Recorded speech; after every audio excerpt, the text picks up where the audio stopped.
Good afternoon, everyone, and welcome to Go Native Farms. And today we're going to take a look at our Navajo Apache melon that we've been growing for native seed search. And these are an awesome melon. And if you kind of look in this area, all the way down here, we have about 150 feet of this Navajo Apache melon growing, and they did very well this year.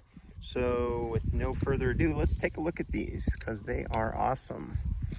All right, so if we start down here, you can see that they look like a smooth green, and they're kind of looking a little bit like a pumpkin or maybe even a cantaloupe.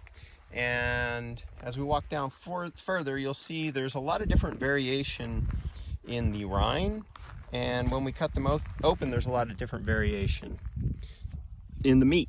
So some of them will be a orange cantaloupe looking and tasting flavor, and some of them are more like a honeydew or a Casaba. And the taste of them varies from melon to melon. So these ones are really interesting looking because they have stripes on them. They almost kind of remind me a little bit of a Zuni pumpkin, but they're not. These are melons, and that one, very different look than some of the other ones. And as we walk down, we're gonna see all sorts of melons. This plant grows very well. I'm gonna say there's well over 50 melons in here. I haven't counted them, but you can see all these different melons and the variation in the rind. And let's keep walking. Got another one right there, and then we have two more there, and all sorts of melons everywhere. This one looks kind of like a pumpkin shape, maybe a cantaloupe shape, and they're all over. So there's another one. We got two more there. We have a whole bunch in here. 1, 2, 3, 4, 5, 6. And then look at these ones, which have a completely different rind. These ones have turned yellow and they're ripe. And when they're at this stage, you can just pull those right off. They'll just come right off. They break off just like that. And that one broke off very easily. So we're gonna carry that one down. Oh, and these smell great.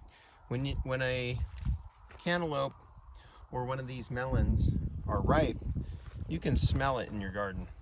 And these smell so good right now. Wish you were here to try some. So, because we're gonna be eating this in about 10 minutes. Now when we look at these, we have some more variation over here, looking similar to a cantaloupe crossed with something else. And there's tons of them everywhere. Melon, melon, another melon. Probably have like 75 here. And some of these got pretty big. This one's pretty decent size. Not quite the size of my shoe. But some of them, I weighed one of the bigger ones, and that one got all the way up to 12 pounds when I weighed it. And you see these ones are ready right here as well. And keep on walking down, and more melons. So it was an easy variety to grow. The pests stayed off of it. You can see there's a little bit of powdery mildew towards the end of the season here. We're at September 10th, and I had no difficulty growing these.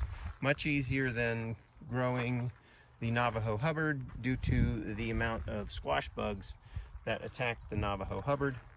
I did not see any squash bugs on these melons, and they are just everywhere. So we'll keep walking a little bit, checking out these melons, which are everywhere. They're all over the place. And let's see. Got some more right there, and right there, and there.